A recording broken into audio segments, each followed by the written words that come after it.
¿Qué significó la visita de Xi Jinping a Vladimir Putin en Moscú? Creo que una simplificación, pero bastante cercana a la realidad, es que el presidente de China viajó a Rusia a ponerse Rusia en el bolsillo. Vladimir Putin, aislado, con riesgo de convertirse en un paria internacional, estaba muy necesitado de que nada menos que quien preside una superpotencia, la segunda economía más poderosa del mundo, viniera a visitarlo y viniera a firmar acuerdos de índole económica, fundamentalmente. Necesitaba eso desesperadamente, sobre todo después de haber recibido la decisión que recibió de la Corte Penal Internacional de La Haya, que libró una orden de captura internacional en contra del jefe del Kremlin. Esto convierte a Vladimir Putin en el primer líder de una potencia que es miembro del Consejo de Seguridad de Naciones Unidas que recibe una orden de captura por delitos de lesa humanidad.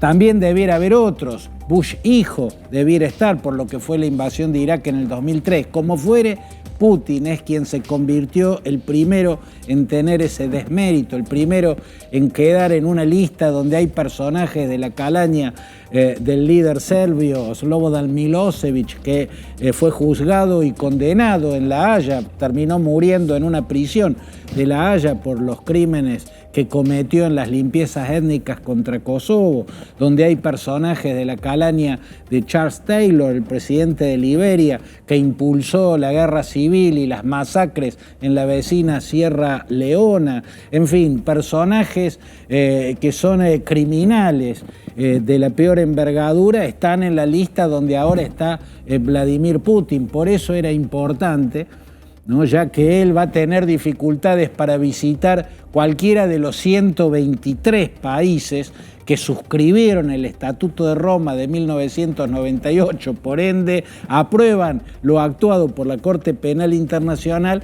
Bueno, va a necesitar que lo visiten, y vino nada menos que Xi Jinping de visita. Pero amén de esas necesidades de Vladimir Putin y de las necesidades económicas que tiene esta Rusia empantanada en una guerra que cada vez le cuesta más, cada vez en esta guerra muestra más debilidades. No digo que la está perdiendo, pero digo que le está costando demasiado mantenerse en pie, conservar lo que ha logrado ocupar en materia de territorio ucraniano. El hecho de que después de larguísimas semanas todavía no haya podido conquistar Bakhmut, un Stalingrado en este conflicto.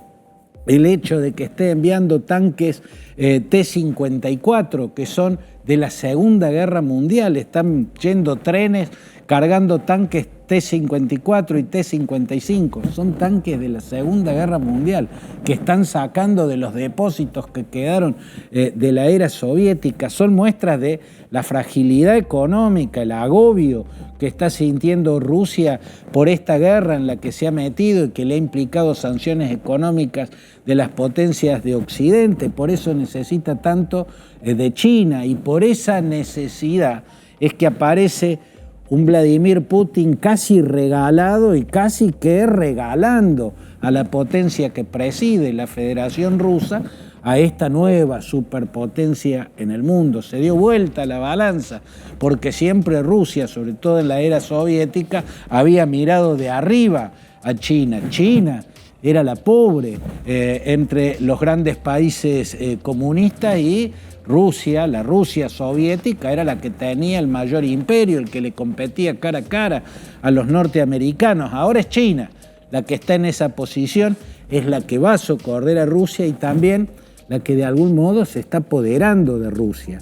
En este encuentro de Putin y Xi Jinping se vio ese contraste. Los elogios de Vladimir Putin al visitante chino contrastaban con lo contenido que eran sus expresiones el presidente de China cuando hablaba de Vladimir Putin. Vladimir Putin habló de aliados para describir la relación entre Rusia y China, pero Xi Jinping no le correspondió. Xi Jinping dijo socios estratégicos. No es lo mismo ser aliados que ser socios estratégicos. Aliados es una categoría superior, socio estratégico está por debajo. Aliados son los miembros de la OTAN, los que integran la Alianza Atlántica, que además tiene socios estratégicos, pero que están fuera de la OTAN, una categoría inferior a la de aliados. Putin dijo aliados, Rusia y China, y Xi Jinping corrigió, no, dijo socios estratégicos, que es bastante menos. Como fuere, también se ve esto de que Xi Jinping fue a ponerse a Rusia en el bolsillo en las relaciones económicas y lo que Rusia está aceptando de China.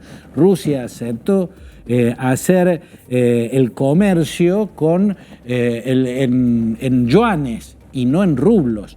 Todo el comercio de Rusia con países asiáticos aliados a China va a ser en yuanes, no en rublos. ¡Wow! Esto es casi humillante para la moneda rusa. Rusia ofrece a precio de gangas los activos que dejaron las empresas norteamericanas que se fueron de Rusia después que inició Putin la invasión de Ucrania. Se las están ofreciendo a precios de ganga a las empresas chinas que se están apoderando de ellas. Rusia le abre las puertas a las inversiones chinas en condiciones sumamente ventajosas para los inversores chinos, sin obtener reciprocidad de China. O sea, las empresas rusas que quieran invertir en China no tienen las ventajas que tienen las empresas chinas que van a invertir en Rusia, porque Rusia está ofreciendo todo lo que le está exigiendo esta China en la que Xi Jinping, al viajar a Moscú, también se está mostrando como el nuevo gran protagonista del tablero geopolítico del mundo, el nuevo jugador que apuesta fuerte en ese tablero internacional. Primero logrando un acuerdo diplomático importantísimo, un éxito como mediador. Obtuvo China al lograr el acuerdo por el que Arabia Saudita y la República Islámica de Irán deciden empezar a negociar para reabrir sus respectivas embajadas, o sea, para reiniciar las relaciones diplomáticas que se habían cortado en el 2016, cuando en Arabia Saudita ejecutaron a un ayatolá de la comunidad chiita de Arabia Saudita, y esto generó la indignación en Irán. Pero Irán y Arabia Saudita ya eran las dos principales potencias enfrentadas en el Golfo Pérsico. Bueno, este debut diplomático de China, logrando un acuerdo entre Arabia Saudita y la República Islámica de Irán, ¿no? Entre el líder de los árabes sunitas y el líder del chiismo del Islam en el mundo, como es Irán, bueno, fue jugar fuerte y obtener un éxito importante. Este gran mediador que debutó en el Oriente Medio, obteniendo lo que Estados Unidos tuvo, que era ser el gran mediador en el tablero del Oriente Medio, cuando logró, por ejemplo, en la década del 70, el acuerdo que firmaron Menachem Begin y Anwar el-Sadat, Menachem Begin, primer ministro de Israel, y Anwar el-Sadat, por entonces presidente de Egipto, con la mediación del presidente norteamericano James Carter y el apretón de manos que se dieron en Camp David, en los Estados Unidos. Bueno, esa fue una medalla para la diplomacia norteamericana. Décadas más tarde, en los 90, va a venir otra postal de la importancia de Estados Unidos como gran mediador en el tablero del Oriente Medio, que fue el acuerdo entre Yitzhak Rabin por Israel y Yasser Arafat por la Organización de Liberación Palestina, la OLP, firmado en Washington, y con esa postal final que fue el apretón de manos de ambos líderes en los jardines de la Casa Blanca, con Bill Clinton como anfitrión. Bueno, ahora China empieza a mostrar que tiene diplomas de la misma envergadura. Después del logro de un acuerdo entre Arabia Saudita e Irán, fue a Moscú a impulsar su propuesta de paz entre Ucrania y Rusia para poner fin a la guerra que están librando dos hermanos eslavas, dos naciones eslavas, por lo tanto dos naciones hermanas. Vamos a ver si lo logra, a eso lo veremos más adelante. De momento lo que podemos decir es que el viaje de Xi Jinping a Rusia fue para ponerse a Rusia en el bolsillo, además de para mostrarse Xi Jinping como el nuevo gran protagonista en el tablero internacional.